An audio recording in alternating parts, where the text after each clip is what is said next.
हाँ। हमने कष्ट क्यों भोगा? यह महान और पुरातन राष्ट्र एक समय मानव प्रकाश का स्रोत था, मानव सभ्यता का शिखर, साहस और मानवीयता का एक उदाहरण, सुशासन और सुव्यवस्थित समाज की पूर्णता, सभी धर्मों की जननी, समस्त ज्ञान और दर्शन का शिक्षक था। निकृष्टतर सभ्यताओं और अधिक असभ्य जातियों के हाथों इसने बहुत कष्ट झेला है। इसे रात्रि के अंधकार में गिरकर प्रायः मौत की कड़वाहट चखनी पड़ी है।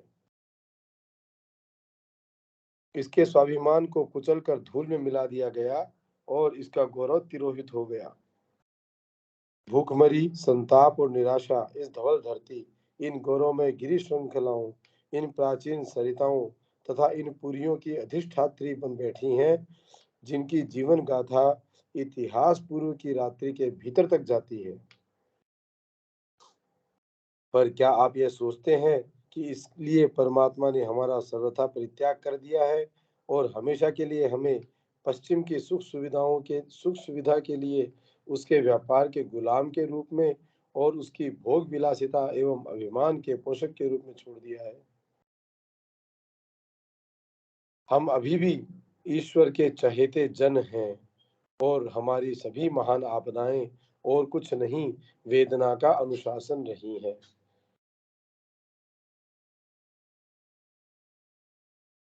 ये प्लूरल को नहीं आओगे?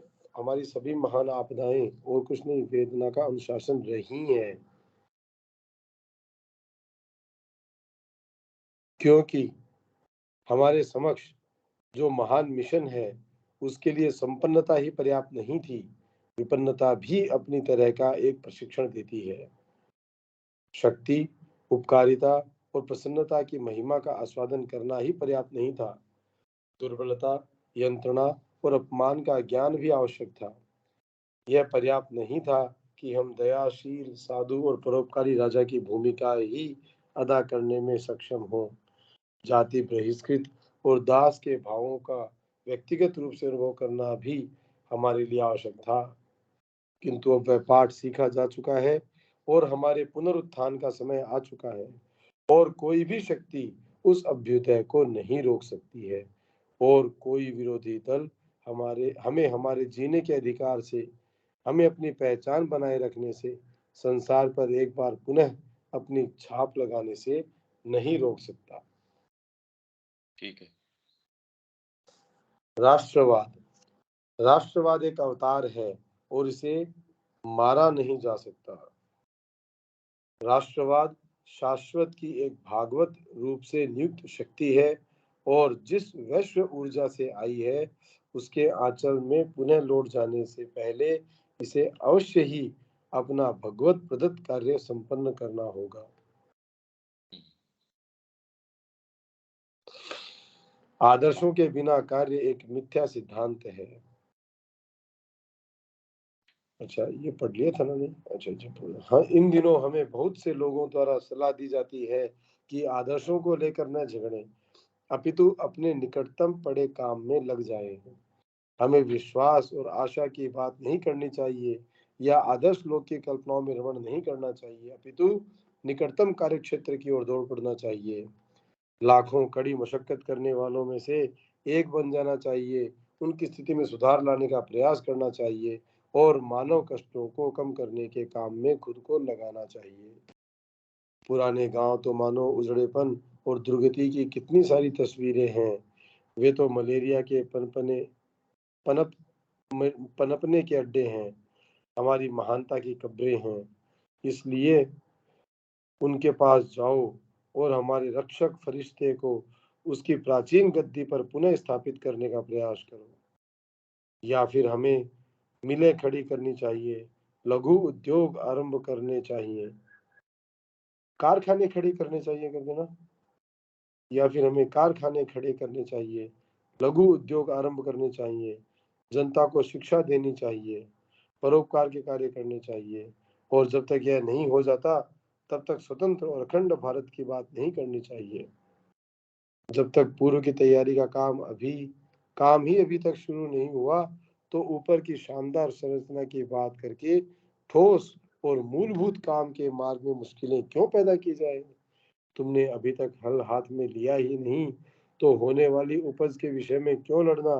और देश के लिए कुछ भला पैदा कर सके ऐसे बीज बोने से पहले आपस में वैमनस्य के बीज क्यों बो? आज के जोशीले राष्ट्रवाद को ऐसे भीरू तथ्यात्मक कथनों और सतर्क सुख सुविधाओं के द्वारा दबाने का प्रयास किया जाता है, जिनके सहारे हमें सलाह देने वाले लोग अपने जीवन के शांतिपूर्वक चलते क्रम को उचित ठहराते हैं। वे चाहते हैं कि हम अपनी सीमाओं, अपने वातावरण को पहचानें और देश को इतने भारी पंखों के सहारे आसमान की ओर उड़ान भरने को न आकर्षित करें। यह कहा जाता है कि सामान्य ज्ञान हमारा मार्गदर्शक होना चाहिए, न कि कल्पना। मतलब कॉमन सेंस आपका गाइडिंग फैक्टर होना चाहिए। ये साधना नेक्स्ट। की बातें एक स्तर के ऊपर ठीक हैं, पर ये प्रैक्टिकल नहीं है। ओ, और ये बात अगर हम ट्रेस करेंगे तो हमारे में बहुत डीप डाउन है। जो आदमी अपने घोर रूप से संलग्न है उसको तो खैर फुर्सत ही नहीं है इस बात की। पर ये तत्व तो मतलब इसमें हम में से तो कोई ये नहीं कह सकता कि हम इसको नहीं जानते। इनफैक्ट ये सारे समय इससे हमको प्रताड़ित होना पड़ता है कि कॉमन सेंस हर चीज के अंदर जहां हमको थोड़ी सी मशक्कत की या थोड़ी मेहनत की हमसे मांग करी जाती है, वहां तुरंत हम ये कहते हैं कॉमन सेंस अप्लाई करो।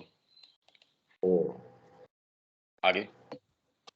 यह सब तो ठीक है, और उस कार्य की आवश्यकता को नकारने वाले हम अंतिम लोग होंगे जिस पर इतना बल दिया गया है।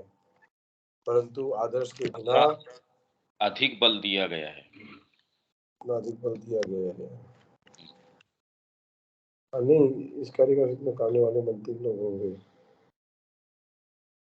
मतलब यह सब तो ठीक है, और उस कार्य की आवश्यकता को नकारने वाले हम अंतिम लोग होंगे जिस पर इतना अधिक बल दिया गया। मतलब क्या हुआ?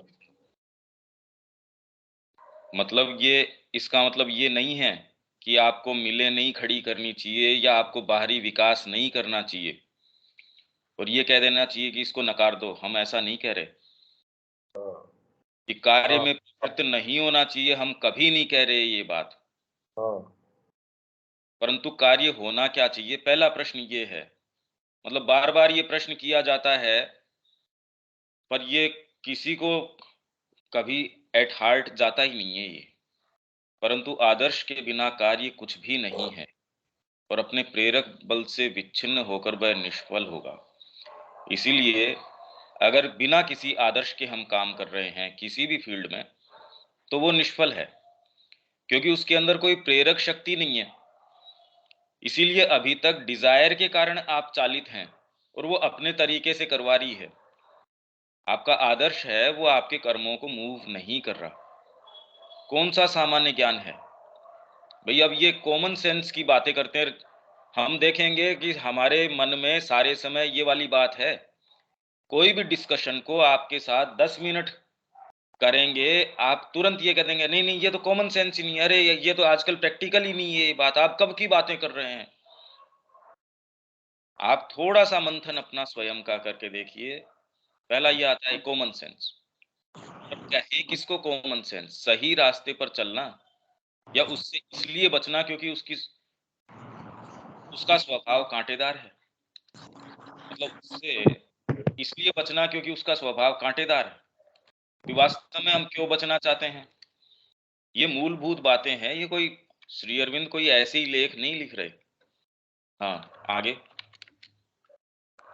कौन सा सामान्य ज्ञान है? सही रास्ते पर चलना या उससे इसलिए बचना क्योंकि उसका स्वभाव कांटेदार है? कौन हाँ, सा सामान्य ज्ञान है?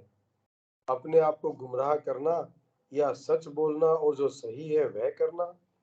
एक राष्ट्र का उत्थान कुछ कूटनीति कुशल राजनेताओं द्वारा संपन्न नहीं किया जा सकता। सेवा का भाव, काम करने का भाव, कष्ट उठाने का भाव जगाना होगा। अपने सामान्य उपयोगितावादी जीवन के क्रम में मनुष्य स्वयं अपने आप के सिवा अन्य किसी की सेवा करने की चाह महसूस नहीं करते। अब ये देख लो, ये साफ स्पष्ट है ये।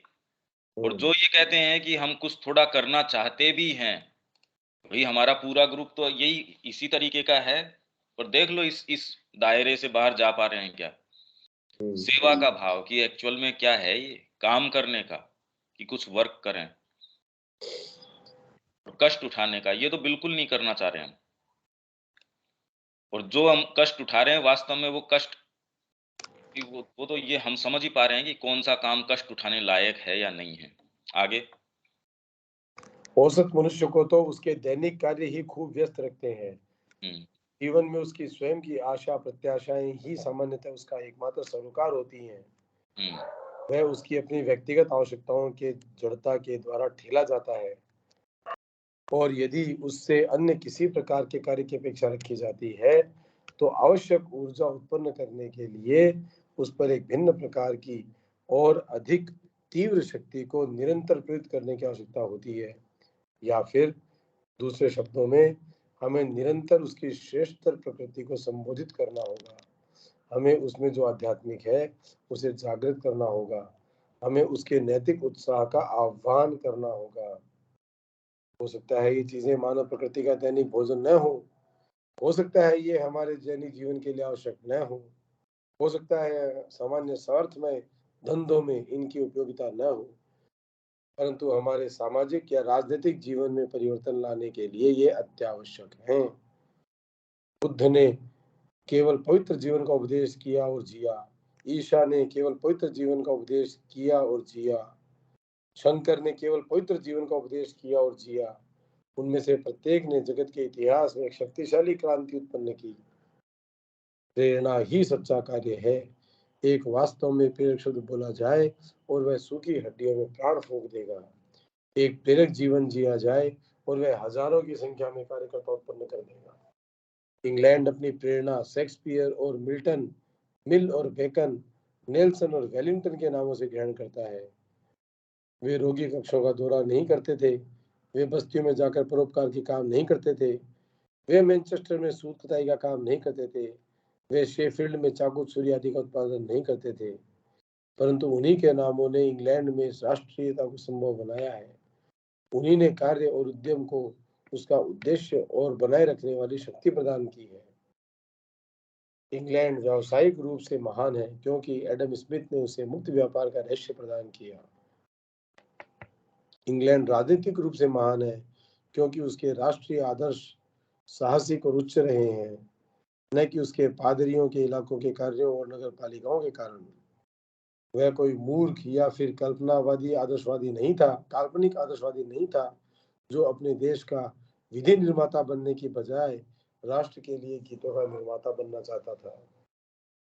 वुल्फ ने अपनी मृत्यु शैया पर ग्रे की एलेजी का पाठ कराया और कहा कि क्यूबेक का विजेता होने की बजाय वह इन पंक्तियों का रचयिता होना अधिक पसंद करेगा। ये महान उद्यमियों और वीर पुरुषों के उद्गार हैं। उन्होंने विचार और आदर्श प्रदाताओं को अधिकतम श्रेय दिया है क्योंकि उन्होंने स्वयं अपने जीवन में महसूस किया है कि कर्म की प्रेरणा कहाँ से आती है। आदर्शों से रहित कार्य एक मिथ्या सिद्धांत है। मिथ्या सिद्धांत है ये। मतलब इससे स्पष्ट और क्या कह सकते हैं, पर हम चिकने गड़े हैं, हमारे कुछ फ़र्क नहीं पड़ता। कुछ भी फ़र्क नहीं पड़ता। और बढ़िया बात ये है कि इसमें हम बड़े सुंदर-सुंदर शब्दों से इसको ऐसे लपेटते हैं कि हम तो पता नहीं क्या ही कर रहे हैं। हम केंद्र हैं संसार का और हमारे बिना वो काम हो नहीं सकता। पर इसमें एक चीज़ जो है वो हमारा समय दाँव पे लगता है, हमारी चेतना है। जैसे माँ कह रही है कि अगर तुम ये नहीं कर रहे हो, इट इज़ एज़ इफ आप वो अपॉर्च्युनिटी खो रहे हो कि माँ आपकी ग्रेस अपने पास दे पाती, आप उसके प्रति अपने आप को उद्घाटित कर पाते। ये चीज़ से हम वंचित रह रहे हैं। आगे चलें। मनुष्य में भगवान की महिमा और बौद्धिक गर्व का मिथ्यापन। यदि बौद्धिक कोई भी ये गर्व तो मतलब वास्तव में बुद्धि नहीं भी है तो भी गर्व तो है ही। और थोड़ा-सा बुद्धि संपन्न आप अगर हैं, देखिए हम जिसको बुद्धि कहते हैं पहले तो उसको समझने की आवश्यकता है। बौद्धिक गर्व, थोड़ा-सा आपने कुछ अध्ययन कर लिया, थोड़ा-सा कुछ विचार संपन्न हैं, तो गर्व मतलब मैं बहुत बड़ा हूँ ये वाली बात नहीं। पर आप किसी भी चीज़ के ऊपर जजमेंट पास करने की स्थिति में ऐसे चीज़ों के विषय में भी बुद्धि अपने जजमेंट पास करती है जहाँ उसका प्रवेश उसका अधिकार नहीं है उसके अंदर। बुद्धि का अधिकार तो हायर पार्ट से अपनी प्रेरणा ग्रहण करना और लोअर मेंबर्स को अनुशासित करना, ये काम होना चाहिए। और वो करती उल्टा है। वो दास बनी रहती है वाइटल की और शरीर की जो अपनी जो भी चीज़ें हैं उनकी, और जजमेंट पास करती है जो हायर चीज़ें।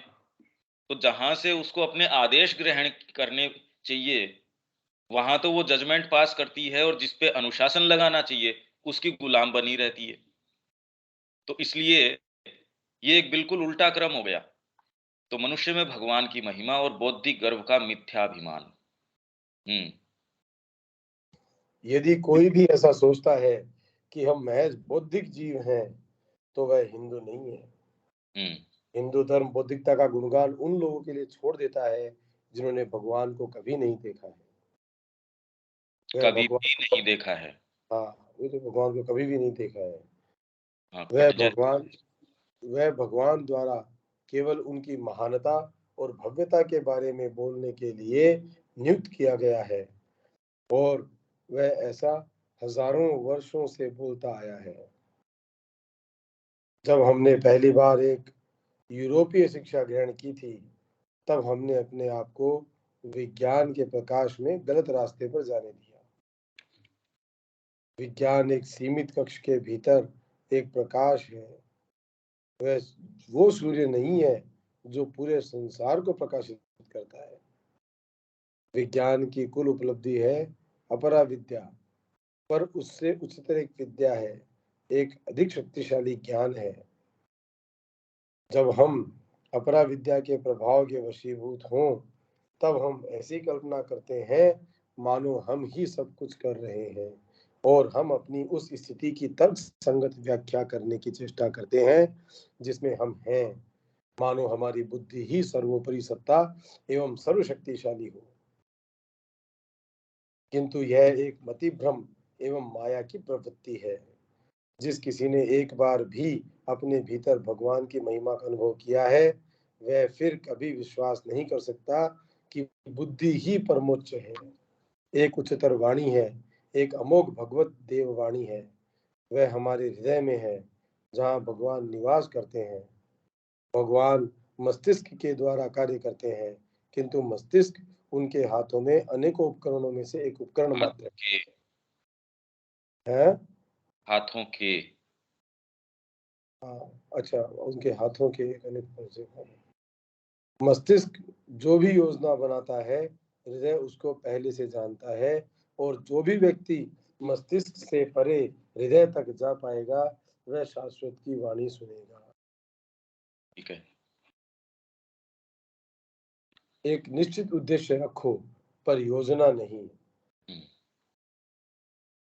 हम चाहे जो योजनाएं मतलब ये बनाएं। कहने ये बिल्कुल अलग चीज़ है। इसका मतलब ये हम्म, नहीं है कि हमको योजनाएँ खत्म कर देनी चाहिए। हम्म, पर जैसे श्री अरविंद ने कहा कि आश्रम के अंदर भी इसकी ग्रोथ, पांडिचेरी आश्रम की भी ऑर्गेनिक ग्रोथ रही। अपने लेटर्स में वो बता रहे हैं कि कभी योजना बना के नहीं, नई हम्म, संस्कृति के अंदर कभी कोई ये है कि योजना बना के ऋषियों ने ये कहा कि इस समय हमको ऐसा करना चाहिए, कभी कोई योजनाएँ नहीं है। भई योजना तब है जब आपको कोई उच्चतर प्रकाश नहीं है। उसमें तो आपको निश्चित रूप से आपकी योजना तो बनानी ही चाहिए। आपको अपने अनुशासन के लिए कि मेरे को इस समय ये करना चाहिए, इस समय ये करना चाहिए, निश्चित ही करना चाहिए। माँ हम्म, बरसों तक एक ही डिसिप्लिन को मतलब मिनट टू मिनट फ़ॉलो करती थी। इसलिए जैसे ही हम ये कहें योजना नहीं बनानी चाहिए, इसको गलत तरीका लेने का ये हो जाएगा कि हमको अनुशासन में नहीं आना चाहिए। ये नहीं कह रहे। इसका मतलब तो ये है कि आप में कोई डीपर चीज़ है, उसके प्रति आप ओपन हैं।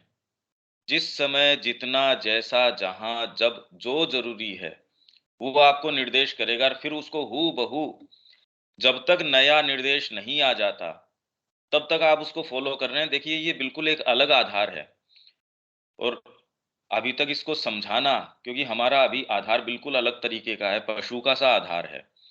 तो ये बात करना भी हमारे लिए वैसे तो गलत है। अभी तो अनुशासन ही नहीं है जीवन के अंदर। पर ये कह रहे हैं कि निश्चित उद्देश्य रखो, योजना नहीं। क्योंकि योजना अगर हो, तो हम यंत्रवत योजना के अंदर लग जाते हैं और कई बार उद्देश्य की हानि के ऊपर योजना को हम एग्ज़ीक्यूट करने पे लगे रहते हैं। उसमें ये नहीं देख पाते कि हमने किसी उद्देश्य विशेष के लिए कोई योजना बनाई थी। कॉन्स्टिट्यूशन का आपने निर्माण किया आपकी अपनी व्यवस्था के लिए, पर उसको इतना ऊपर चढ़ा के आपने रख दिया कि उसकी नमनीयता खत्म हो गई और आपको कोई समय विशेष के ऊपर, भाई आपका एक अवस्था थी, शारीरिक अवस्था थी, उसमें आपको एक सर्टेन भोजन, इवन कपड़े की साइज आपकी जो पहनते थे उसकी अलग थी। अब आप तो कह दो कि मैं तो यही वाला साइज का पहनूंगा, अरे भाई नहीं आएगा अब। या जब जैसी जो जरूरत है सीजन के हिसाब से हम चेंज करते हैं, आवश्यकता के हिसाब से हम चेंज करते हैं। तो वैसे ही किसी योजना को इतना बढ़ा चढ़ा के, हाँ पर ये क्यों जरूरी भी है, क्यों लगभग जो है सारे के सारे पशु के स्तर के ऊपर है। पशु का मतलब ये है कि आपकी मानसिक चेतना को भी प्रभावी नहीं करना। अभी कौन हम में से ये कह सकता है कि बिल्कुल मानसिक तरीके से वो अपने सारे जीवन को नियोजित रखता है? कोई नहीं। सारा आपका आयोजन किस तरीके से है, शरीर की जो है प्रोपेंसिटीज हैं, कामनाएं हैं, उनका व्यवस्थापन सुचारू, कितना सुचारू तरीके से हम कर सकते हैं, तो उसमें तो निश्चित योजना की बहुत आवश्यकता है। इनफैक्ट परम आवश्यकता है इसकी तो। अब ये आ गया, हम चाहे जो योजनाएं बनाएं, कार्य करने का समय आने पर हम उन्हें बिल्कुल बेकार पाएंगे। क्रांतियां सदा ही अप्रत्याशित चीजों से भरी होती हैं। देखो ये डीपर चीज की बात हो रही है, क्रांतियां, क्योंकि ये तो क्रांतियों की बात हो रही है। हम ये प्लानिंग करेंगे, ये करेंगे, हाँ आप एक बेसिक उद्देश्य तय कर सकते हो, उस उद्देश्य के अंदर सर्टेन डिटेल्स तय तय कर सकते हो। देखो इससे ज्यादा तो और उसको कैसे समझाएं। पर आप बिल्कुल योजनाएं बना लें उस चीज की, वो फिर बाद में उसको जीवंत नहीं रखती कभी भी उसके अंदर। और अगर आप कोई डीपर बात करें, क्रांतियों की बात कर रहे हैं, वो तो अप्रत्याशित चीजों से भरी होती है। और जो कोई सोचता है कि वह क्रांति के साथ शतरंज खेल सकता है, वह शीघ्र ही यह पाएगा कि ईश्वर की पकड़ कितनी भयानक है और उनकी श्वास के चक्रवात के सामने मानवीय तर्क कितना नगण्य है।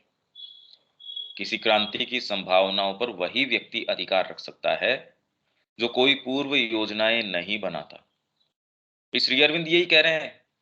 जब उनसे पूछा गया तो उन्होंने कहा ये तो एक ऑर्गेनिक ग्रोथ है कि जब जैसे जो समझ में आया, समझ इन दी सेंस आपको अंदर से प्रेरणा है इस चीज की, समझ नहीं तो कई बार ये एक बड़ा प्रचलित सा है, मेरी गट फीलिंग ये है, मतलब आपके सबकॉन्शियस में से गंदी गंदी चीजें आती रहती है, उसको आप ये कहते हैं मेरी ये फीलिंग। अरे किसका, आपके फियर्स आ रहे हैं उसमें से, आपके पता नहीं क्या क्या चीजें उसमें से आ रही है।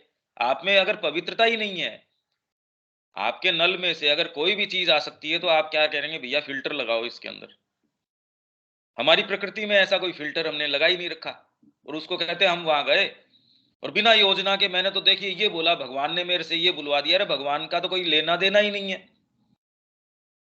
हमारे में इतनी पवित्रता ही नहीं है। अभी तो हमको उसके अंदर फिल्टर लगाने की आवश्यकता है, क्योंकि अभी तो लगभग करीब करीब हमारे दूसरे जो पार्ट्स हैं वो एक्टिव हैं। अभी तो अपने हृदय को शुद्ध रखता है ताकि इच्छा, ईश्वर की इच्छा स्वयं को प्रकट कर सके। ये आ गई ना वही बात, हृदय को शुद्ध रखता है, मतलब प्री रेक्विजिट ये है।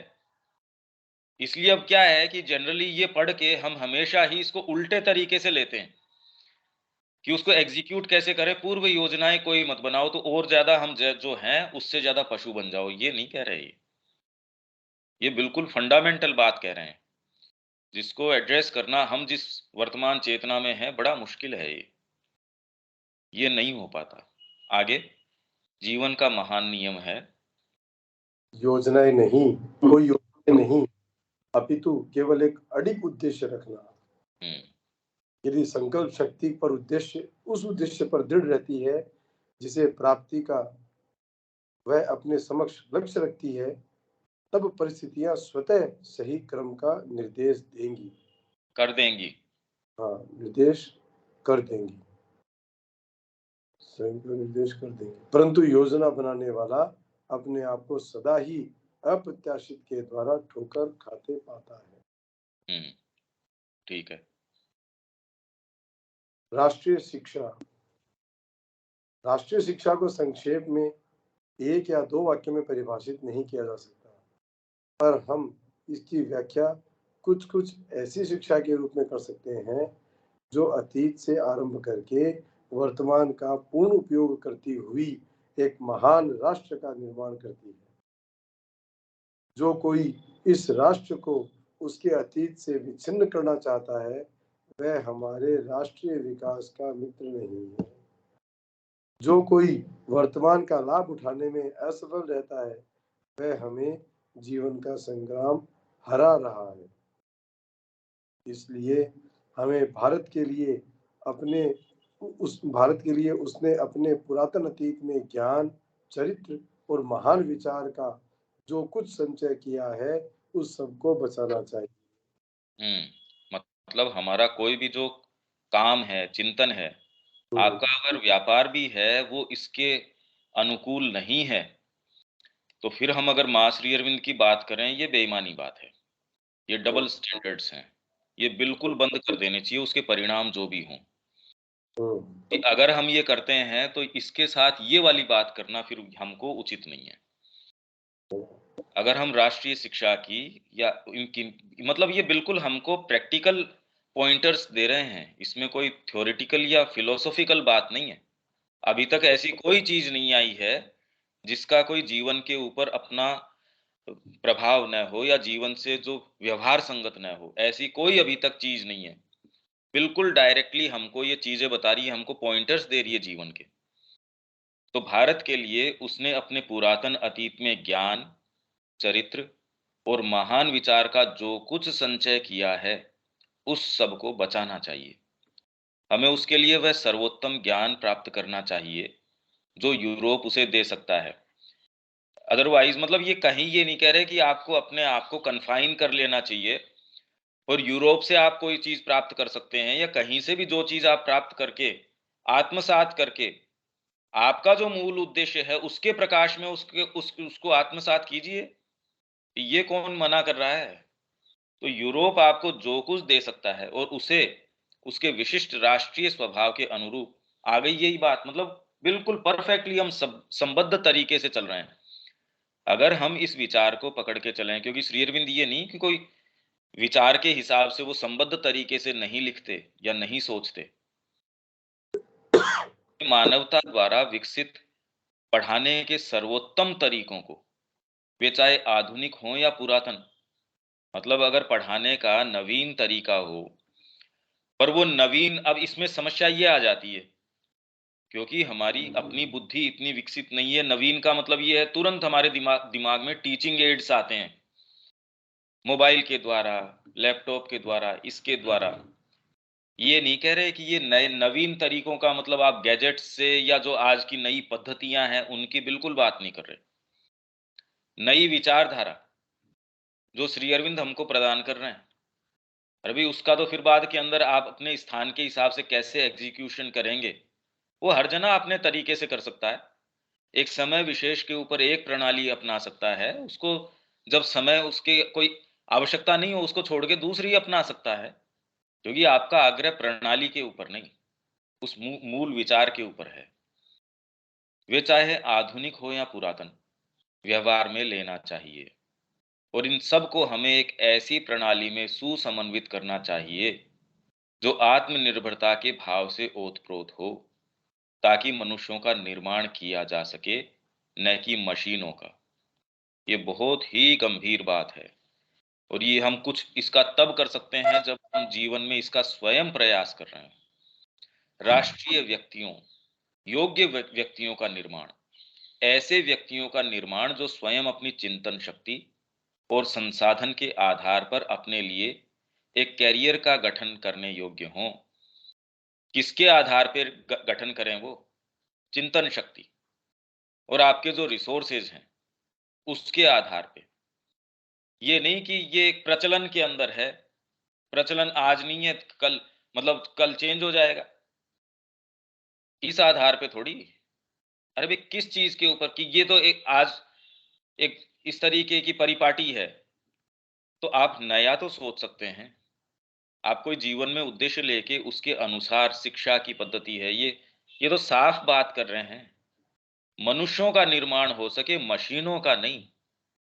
पर ये बात पढ़ने के बाद भी जो मां श्री अरविंद से जुड़े हुए भी हैं, जो कहते हैं कि वो जुड़े हुए हैं, पर इस मापदंड पे अपने कर्मों को आप इस कसौटी पे उतार के देख सकते हैं कि हम कहने को एक चीज करते हैं, मतलब मन में है या नहीं है वो उसका भी पता नहीं, पर एक्चुअल हमारा जो होता है वो तो इसी तरीके से है कि मनुष्य का निर्माण कहाँ है, जो राष्ट्रीय व्यक्ति हो, ये तो सोच ही नहीं है।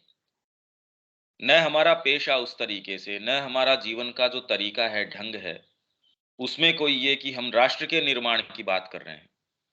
हमारा व्यापार अगर उसके अंदर राष्ट्र के निर्माण की बातें नहीं कर रहा, छोड़ दो उसको। हमारा जीवन उसके लिए नहीं कर रहा तो छोड़ दो। हम इसको कैसे करें, ऐसे तालमेल बिठाएं, ये करें, तो ये कभी भी, अगर थोड़ा सा भी आप खुद समझ पा रहे हैं कि ये कभी भी संभव नहीं है, आपको ड्रास्टिक मेजर्स लेने पड़ेंगे। और ये ड्रास्टिक नहीं है, ये समझदारी के मेजर्स हैं। छोड़ दो उसको। योग्य व्यक्तियों का निर्माण, ऐसे व्यक्तियों का निर्माण जो स्वयं अपनी चिंतन शक्ति और संसाधन के आधार पर अपने लिए कैरियर का गठन करने योग्य हों, जीवन के आघातों का सामना करने और जोखिमों की लहरों से टकराने में सक्षम हों। और ये बुद्धि के आधार पर नहीं टकरा सकते आप। जीवन के आघातों का सामना तभी आप कर सकते हैं जब आपके पास कोई सुदृढ़ आधार हो। नहीं तो एक छोटी सी चीज आपको बहुत अंदर तक झकझोर देती है। जब आपके पास आपका हृदय कहीं ऐसी मजबूत टेक उसके हो, कोई पकड़ हो, तब उसके दिक्कत नहीं होती। भाई आपके पास अथाह संपत्ति है, उसमें 10-5 रुपए इधर उधर हो गए, आपके कोई फर्क नहीं पड़ना। वही आपके पास कुल निधि वही है, वही बिखर जाए तो दिक्कत होती है। तो आप अगर इससे मूव्ड हैं गहरे तरीके से, या आप बिखर रहे हैं कोई चीज से, आप तुरंत समझ सकते हैं कि आपकी कुल निधि ही वही है। इसीलिए गीता कहती है कि कसौटी इसकी क्या है? समता। आप में अगर समता है, इसका मतलब आपका स्टैंड किसी डीपर चीज के ऊपर है, तब उसको फर्क नहीं पड़ता। भी जनरली हमको फर्क वास्तव में पड़ता किससे है कि हमारा अपना जो मैं जिसको हम मानते हैं, उसके फ्रेमवर्क से क्या क्या उससे संबद्ध है। उसमें हमारा खुद का जो शरीर है, फिर शरीर से जो संबंध बनते हैं, आपकी जो भावना है जिसको हम भावना कहते हैं, बेसिकली आपका जो प्राणिक इंटरेक्शन है, मतलब एक समय जिसका आप जिससे आप कहते हैं मैं प्रेम मेरा इससे है कि मैं इसके लिए अपने प्राण भी दे सकता हूं और ये भी कर सकता हूं। वही जब वो आपका प्रेम अगर dwindle करता है, क्षीण हो जाता है, जो जितने क्राइम आज चल रहे हैं आप देख सकते हैं वो किस नाम पे चल रहे हैं। तो उससे मतलब हमारी सत्ता में क्या क्या भाग हैं उससे हम रूबरू तो हो ही जाते हैं। पर ये सारी चीजें सुन के भी वास्तव में उसका क्या बना पाए, हम कभी कुछ नहीं बना पाते उसका। तो आघातों का सामना करने और जोखिमों की लहरों से टकराने में सक्षम केवल तभी हो सकता है जब आपके पास कोई डीपर आधार हो खड़े होने का, नहीं तो नहीं हो सकता। इस प्रकार भारतीय जाति सोना बंद कर देगी और पुनः एक बार शूरवीरों, देशभक्तों, प्रवर्तकों की जाति बन जाएगी। इस प्रकार यह एक राष्ट्र बन जाएगा और तब फिर वह आगे लोगों का एक असंगठित समूह नहीं रह जाएगा। तो अब करने के लिए हमको ये प्रैक्टिकल पॉइंटर्स दे रहे हैं कि हम अगर ये निर्धारण करें कि हमारी व्यापारिक स्थिति कैसी होनी चाहिए, सामाजिक स्थिति कैसी होनी चाहिए और उसमें आपका व्यक्तिगत योगदान आप किस तरीके से क्या करेंगे, ये पॉइंटर्स हैं। आगे चलें। भारत का भविष्य। एक ही चीज के बारे में हम आश्वस्त हैं और एक ही चीज हम अपनी जीवन रक्षक पेटी के रूप में बांधे रखते हैं, जो हमें भूमि पर आने वाली अस्त व्यस्तता की लहरों पर तैरता रखेगी।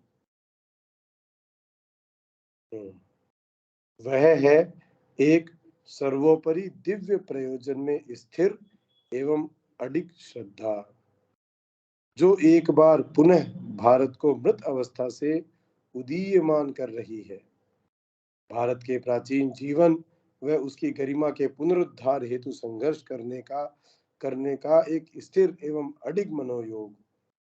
उसे भारत को अतीत के चित्रों को बदलना होगा ताकि उसका सौंदर्य पुनः सुशोभित हो।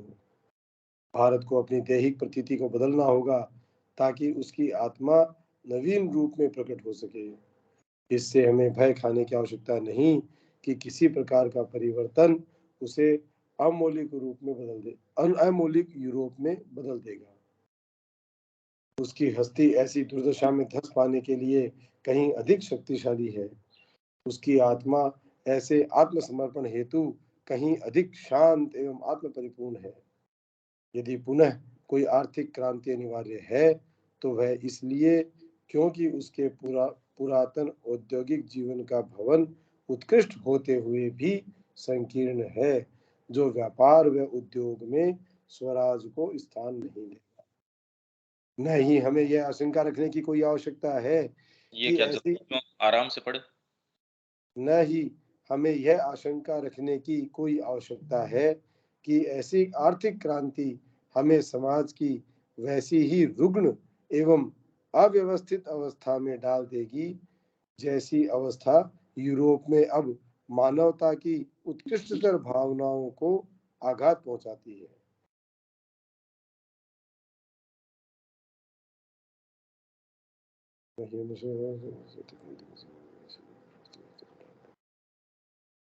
ठीक है, भारत कभी भी मतलब उस आर्थिक क्रांति से हमको हाँ ये चिंतित होने की जरूरत नहीं है कि वो स्थितियां आ जाएंगी जो यूरोप में आई थी। हाँ हाँ हाँ हाँ, पर वो तब होगी जब आर्थिक क्रांति किसको बोलते हैं उसके मूल भाव को हम पहले समझेंगे।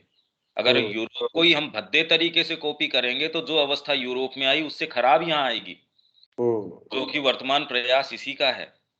हम्म ये सारे जितने भी अंश हम पढ़ रहे हैं श्री अरविंद के, ये वैसे तो अपरिपक्व बुद्धि के लिए तो बड़े गलत सिद्ध हो सकते हैं, क्योंकि वो इसमें से जो निकालना चाहे वो सो निकाले। वो इसका मतलब वो एक कह रहे हैं ये शर्त है तो ये पूरा होगा। अब अगर हमारे में ये परिपक्वता न हो, जो कि देखने तो मिल नहीं रही है अभी तक, क्योंकि हम जो आर्थिक क्रांति या जिसकी भी बात कर रहे हैं वो तो आप खुद ही जानते हैं भी। मैं तो दूसरे फील्ड में हूं, पर आप जिस फील्ड में, आप देखिए कि किस चीज की कॉपी कर रहे हैं। तो इसका बहुत बड़ा खतरा है। खाली पढ़ लेने से थोड़ी होगा इसका कुछ। जिस क्रांति के अंदर हम जा रहे हैं वो तो हमको यूरोप से भी खराब स्थिति में ला देगी। आगे। भारत कभी भी ये वापस आ रही आवाज, बाउंस आ रही है आवाज। भारत कभी भी उस उपदेश को जो कि उसका जीवन तथा उसकी अमरता का रहस्य है इस हद तक विस्मृत नहीं कर सकता कि वह उस संगठित स्वार्थपरता, क्रूरता एवं लोभ की प्रतिकृति बन जाए जिसे पश्चिम में उद्योग के नाम से महिमान्वित किया जाता है। उद्योग की परिभाषा हो गई है। हम्म उद्योग आप अगर कहते हैं तो वास्तव में क्या है? संगठित स्वार्थपरता। हाँ, आप मतलब ऑर्गेनाइज्ड ये देख सेल्फ। सकते हैं, क्रूरता एवं लोभ की प्रतिकृति बन जाए। हम्म थोड़ा सा भी आपके व्यापारिक उद्देश्य आ जाता है, मतलब हम्म पवित्र से पवित्र चीज है वो घृणित से घृणित चीज बन जाती है। हम्म और इसका विकल्प भाई करना क्या चाहिए? इसका विकल्प प्रस्तुत करना चाहिए। हम्म और वो किए बजाय अगर अगर हम उसी चीज को कर रहे हैं कॉमन सेंस बोल के या जिस भी नाम से अगर हम कर रहे हैं, तो वास्तव में फिर श्री अरविंद की शिक्षा को पढ़ना या उसका मंथन करना, उसका भी एग्जीक्यूशन तो हो ही नहीं पा रहा। अगर हम उसी चीज को कर रहे हैं, कोई दूसरा विकल्प नहीं खोजने का प्रयास कर रहे हैं, ये बात तो हमको समझ ही आ रही है कि उद्योग का, ये आप तो सारे दिन इसी के अंदर हैं, और उद्योग क्या बन गया है, आपको उसी को परपिचुएट करना या उसी को करना कोई आवश्यक नहीं है। कि कोई विकल्प तो हम दे सकते हैं। आगे। हम्म। वह अपनी अवस्थाओं का निर्माण स्वयं करेगा, उस व्यवस्था के रहस्य को खोज निकालेगा जिसे समाजवाद खोजने में व्यर्थ ही प्रयासरत है, और पृथ्वी के लोगों को एक बार पुनः यह शिक्षा देगा कि जगत को और आत्मा को किस प्रकार समन्वित किया जाए।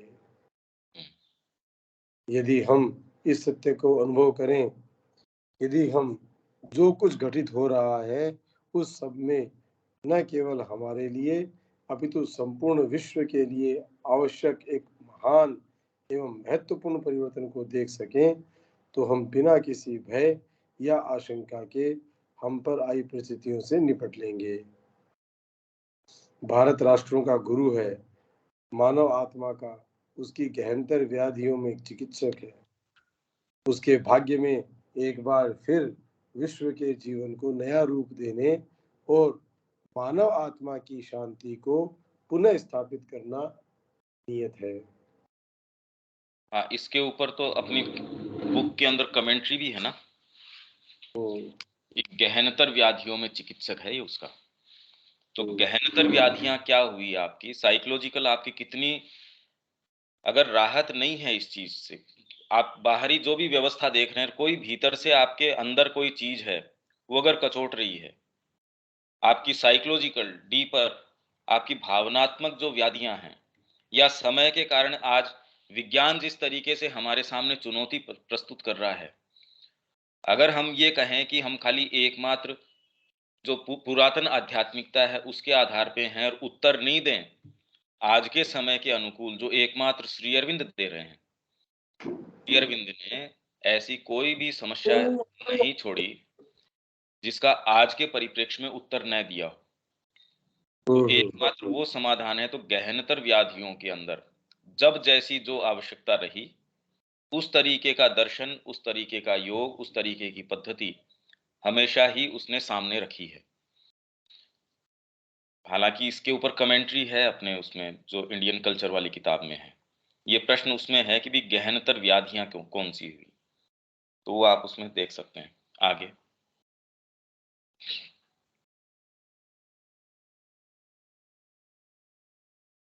आगे चलें। एक मिनट, एक मिनट पंकज, एक मिनट।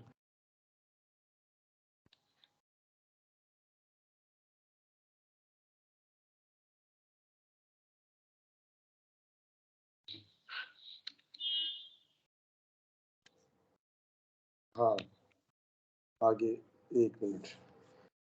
भारत का मिशन और प्रजातंत्र का एशियाई दृष्टिकोण। भारत में 19वीं सदी के आंदोलन यूरोपीय आंदोलन थे, वे पश्चिम के रंगों से रंगे थे। अच्छा,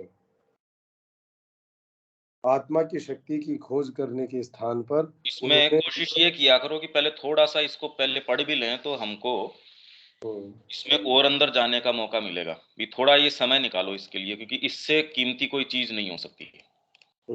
तो इनको थोड़ा सा आगे एक बार हम पढ़ लें ना पहले, तो एटलीस्ट सेंटेंस समझ में आ जाए आगे। आत्मा में शक्ति की खोज करने के स्थान पर उन्होंने यूरोप की मशीनरी और उद्देश्यों को अपनाया। मानवता के अधिकारों या सामाजिक हैसियत की समानता एक ऐसी असंभव निष्प्राण समानता जिसे प्रकृति ने अनुमति देने से सदा इनकार किया है। देखो आज ये बड़ी समस्या है इस चीज की। जब प्रजातंत्र का वास्तव में प्रजातंत्र 19वीं सदी के आंदोलन यूरोपीय आंदोलन थे। मतलब यूरोपीय मतलब वो यूरोप के रंग में रंगे ढंगे थे। वे पश्चिम के रंगों से रंगे थे। आत्मा की शक्ति की खोज करने के स्थान पर उन्होंने यूरोप की मशीनरी और उद्देश्यों को अपनाया। मानवता के अधिकारों या सामाजिक हैसियत की समानता, मतलब मेरे ह्यूमैनिटेरियन राइट्स है। आज जो इतना मतलब आप डिबेट्स भी देखेंगे तो वो जो भी टर्म्स काम में लेते हैं, आप ये देखेंगे कि सबकी समानता है, समान अधिकार। तो ये श्री अरविंद क्या कह रहे हैं, ऐसी असंभव निष्प्राण समानता जिसे प्रकृति ने ही अनुमति देने से इनकार किया है सदाई। प्रकृति ने कभी समानता शब्द, हम जिसको समानता कहते हैं, वो तो है ही नहीं। तो एक असंभव निष्प्राण समानता है ये का आह्वान किया कि सब समान अधिकार है, सबको वोट का राइट है, सबको इसका राइट है। वोट दे के हम एरोप्लेन का कोई पायलट है उसका चयन नहीं करते, उसकी काबिलियत के आधार पे करते हैं। उसके अंदर जितने पैसेंजर्स हैं सबको ये कहते हैं वोट दे के हम ये कर लेते हैं।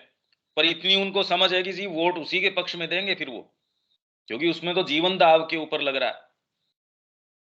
तो इसलिए आह्वान क्या किया उसने कि भी सबके समान अधिकार, सामाजिक हैसियत सबकी समान, घृणा और कटुता का एक ताना बाना इन झूठे सिद्धांतों के साथ घुल मिल गया था, जिसने ब्राह्मणवादी पुरोहित कर्म की निंदा, हिंदू धर्म के प्रति शत्रुता और अतीत की पवित्र परंपराओं से अज्ञान में अलगाव में स्वयं को दर्शाया। तो इसका अब जो बाहरी रूप या अभिव्यक्ति किसमें हुई, और जो कि आज भी हम देखते हैं, ये ब्राह्मणवाद, ये वाद, वो वाद, ये करके जातियां लुभाने का प्रयास कर रही हैं। आज भी, आज भी मतलब ये तो करंट के अंदर चल रहा है ये। आगे। अतीत में जो सत्य और शाश्वत था, उसकी तुलना जो असत्य या क्षणभंगुर था, उससे की गई थी, और यूरोपीय भौतिकवाद की विकृतियों के प्रति असंवेदनशील समर्पण से राष्ट्र को अपनी आत्मा को खो देने का खतरा था। भारत का आशय इस भाव में उस शक्तिशाली अवसर को जो यूरोप के प्रभाव ने उसे दिया था, प्राप्त करने का नहीं था। जब संकट सबसे बड़ा था, पश्चिम से बहने वाली ज्वार को रोकने के लिए और उसे भारत को अपने मिशन का पुनः स्मरण कराने हेतु अनेक महान आत्माओं को भेजा गया था, क्योंकि यदि वह भारत पथभ्रष्ट हो जाता तो उसके साथ जगत भी पथभ्रष्ट हो जाता। हाँ भाई, जगत का मतलब ये हुआ, आप में कोई एक ऐसी चीज है, आप में अंतरात्मा है, अगर उसी को मार दिया जाए तो आपका फिर बाहरी अस्तित्व उसका कोई अर्थ नहीं रहता। तो पूरे जगत की आत्मा है, उसके डीपर व्याधियों के अंदर उसका चिकित्सक है। आपकी आंतरिक मनोवैज्ञानिक जो भी समस्याएं हैं उसका उत्तर एकमात्र ये देता है। भाई हमने एक अपने अहम के कारण या जो भी हमने एक सीमा बांध दी, ये भारत है, पर अगर हम वैश्विक पूरी एक देह के रूप में लें, हर का अपना अपना तरीका है अपने आप को अभिव्यक्त करने का। हर संस्कृति की एक मूल पुकार है। अगर आत्मा के आधार पे सपोज कोई आश्रम में चला गया माँ के पास, तो भी हर जने का अपना तरीका है अपने आप को एक्सप्रेस करने का। वैसे ही हर राष्ट्र एक इकाई है जिसको एक्सप्रेस करने का एक तरीका है उसका अपने आप का। उसमें भारत के लिए जो नियत कार्य है वो है आत्मा के सत्यों को उजागर करना। ये कार्य इसके लिए दिया गया है। ये जैसे हार्ट का एक फंक्शन दिया गया है, ब्रेन का एक फंक्शन दिया गया है, इसमें बड़े छोटे की बात नहीं है, पर ये वाइटल ऑर्गन्स हैं हमारे। तो वैसे ही ये जो मैनिफेस्टेशन है इसके अंदर, अब ये कह दीजिए आप तो पूर्वाग्रह है आपके या ये है वो जो भी है, we happen to be in this culture, तो जो है सो है, इसका मतलब ये नहीं हम इसमें हैं इसलिए इसको ग्लोरीफाई कर रहे हैं, क्योंकि हमारे कर्म इसको ग्लोरीफाई नहीं कर रहे, वो तो हम देख ही सकते हैं। इनफैक्ट भारत क्या है उससे हम अपने जीवन को धन्य मानते हैं। ये तो उल्टा है भाई। तो भारत अगर पथभ्रष्ट हो जाता है तो जगत भी पथभ्रष्ट हो जाएगा उसके साथ, क्योंकि कोई गाइडिंग लाइट ही नहीं रहेगी। यही तो उसको आपूर्ति करता है, जो भी डीपर चीजें हैं या जो वास्तव में लाइफ गिविंग चीजें हैं उसकी आपूर्ति तो यही करता है। भाई आपको शारीरिक कोई आवश्यकताएं हैं वो बिल्कुल सीमित हो सकती हैं, प्राणिक जो है वो भी एक सर्टेन सीमा तक कर सकते हो। तो जैसे जैसे आप भीतर जाते हैं, अगर ये कह दिया जाए कि अब भीतर का आपका जो द्वार है वो बंद है, तो आप ये कहेंगे फिर अस्तित्व में रहा क्या, जीवन में रहता क्या है अगर डीपर चीजें नहीं हो। तो भारत उस चीज को प्रतिनिधि है, उसका उसको रिप्रेजेंट करता है। तो अगर यही नहीं रहे तो बाहरी अस्तित्व तो बिखर भी जाएगा और उसका कोई महत्व भी नहीं है। क्या अर्थ है उसका, फिर तो मशीन हो गया वो। भी व्यक्ति के अंदर भावनाएं हैं, उसमें हमारा एक आदान प्रदान है, वो उसको सजीव बनाता है, और जितनी ही गहरी अभिव्यक्ति है उतना ही और ज्यादा उसको सजीव बना देता है। जिन भी व्यक्तियों का आज नाम है किस कारण है, जो भी आपकी कलाकृतियां हैं कौन सी कालजयी हैं जिसके अंदर आत्मा की सबसे ज्यादा अभिव्यक्ति हुई है। तो ये पार्ट आपको, यही एकमात्र चीज है। तो अगर ये नहीं रहे तो पथ भ्रष्ट हो जाएगा क्या? वो नष्ट हो जाएगा। पथ भ्रष्ट किसका? उसका तो अस्तित्व ही नहीं रह सकता। तो उसका भारत का ध्येय है। उन्होंने मानवीय मानवीय स्वतंत्रता, मानवीय समता तथा मानवीय भ्रातृत्व के सच्चे स्रोत की ओर मानव जाति को निर्देशित करना। ये जो स्वतंत्रता और इक्वलिटी हाँ, और हाँ, फ्रेटर्निटी ये जो था, हाँ, और उसको जिस तरीके से एग्जीक्यूट किया गया, भाई हम्म, इक्वलिटी, आत्मा के अंदर आप इक्वल हो सकते हैं, हम्म, पर इक्वलिटी आप ये कह दो कि सबकी, आपकी खुद की ही अपने जीवन काल में या एक ही दिन में आपकी कैसा कैसा उतार चढ़ाव आता रहता है। ये तो एक व्यक्ति में समानता नहीं रहती सुबह से लेके शाम तक, या हम्म, जीवन के आदि से लेके अंत तक, और जितना ही गंभीर तरीके से वो साधना कर रहा है या गहराई में जा रहा है, हम्म, उसमें मूलभूत परिवर्तन आता रहता है। तो अगर आप समानता की बाहरी प्रकृति से बात करेंगे तो ये तो, उसमें तो समानता है ही नहीं। सच्ची समानता तो भीतर है। इसीलिए श्री अरविंद कह रहे हैं कि एकमात्र आधार जो समानता और स्वतंत्रता इसको सहनीय बनाता है वो है भ्रातृत्व। हम्म, भाई हम माँ के सब बच्चे हैं, माँ के आश्रम में हैं, किसी में कम भी क्षमता है, कोई खास बात नहीं, सब प्रेम से हैं। परिवार के अंदर कोई अपंग व्यक्ति है, उसको कोई भोजन की थोड़ी चिंता होती है। माँ बाप कभी भी उनको ये भी नहीं रहता, वो तो बिल्कुल प्रेम से, इनफैक्ट उसका एक एक्स्ट्रा ध्यान ये और रखते हैं कि भी इसको थोड़ा सा कुछ अपने एक्स्ट्रा दें। तो यही अगर भाव, क्योंकि परिवार की जो बॉन्डिंग है वो कोई इतनी बहुत जबरदस्त बॉन्डिंग नहीं है, हम्म, मित्रता की भी बॉन्डिंग हो सकती है। वही अगर कोई उद्देश्य से लेके हो, कोई अभियान को लेके हैं, तो आप उसके अंदर तो अपने प्राणदान भी कर सकते हैं, और वो भी कोई बहुत ऊंचा दान नहीं है कि मैं आपके लिए मर सकता हूं। ठीक है, अच्छी बात है, क्योंकि व्यक्ति इतनी अपनी स्वार्थ की अवस्था में है कि ये भी कहना उसको ये लगता है कि ये सुपर ह्यूमन है। हम्म, और हम आपके लिए जीवन को उत्सर्ग कर सकते हैं, पूरे जीवन को ट्रांसम्यूट कर सकते हैं, ये तो होता ही नहीं। इसीलिए माँ कह रही है कि श्री अरविंद के प्रति कृतज्ञता व्यक्त करने के लिए हम उनकी शिक्षा के जीवित डिमोन्स्ट्रेशन बनने से बेहतर और कुछ नहीं कर सकते। हम्म, तो डिमोन्स्ट्रेशन तो तब हो कि श्री अरविंद ने क्या कहा है, पहले वो थोड़ा हम आत्मसात करें, उसको सच्चे प्रकाश में करें। और किसी और भविष्य काल के अंदर हम शुरू करेंगे करना तो वो कभी नहीं होगा। ये तो सब हम इतने मैच्योर हैं, हम जानते हैं। ये हम अपने आप को मूर्ख बना रहे हैं, हम किसी समय ये हो जाएगा तब ये करेंगे, तो कभी नहीं होगा। हम्म, और अगर ये हम करते हैं तो अपने समय के साथ ही ये खिलवाड़ है एक तरीके से। तो हम क्यों ना इसको तुरंत ही शुरू कर दें। उसकी जो रूपरेखा हमारे जीवन की, हमको क्या करना चाहिए, मतलब ये तो हर पेज हमको इतने इतने पॉइंटर्स दे रहा है, इतने इतने बीज हमको दे रहा है कि वो तो एक अपने आप के अंदर पर्याप्त है। अगर उसको उसके लॉजिकल एंड तक ले जाएं हम, तो हम्म, हमारे पूरे जीवन को परिवर्तित कर देगा। एक एक पेज इसके अंदर ऐसा है, और फिर भी नहीं करता, ये एक आश्चर्य की बात है। इसको हम यहीं छोड़ देते हैं, ये फिर बाद में ये जो ध्येय है, ये हम ये पैराग्राफ कर लेते हैं। इसमें किसी के कोई रिफ्लेक्शन या कोई बात है क्या? नहीं तो हम इसको यहीं छोड़ देते हैं। रविकांत जी, कोई चीज है क्या इसके अंदर?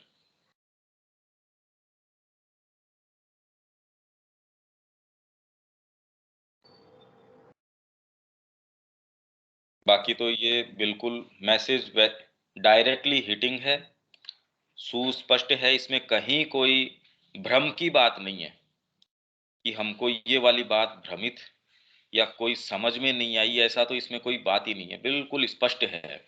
अब तो कैसे क्या करना है वो व्यक्ति के ऊपर है। तो हम इसको आज यहीं छोड़ देते हैं। क्लियर है सर, थैंक यू, क्लियर है। ओके, जय श्री। जय श्री राम।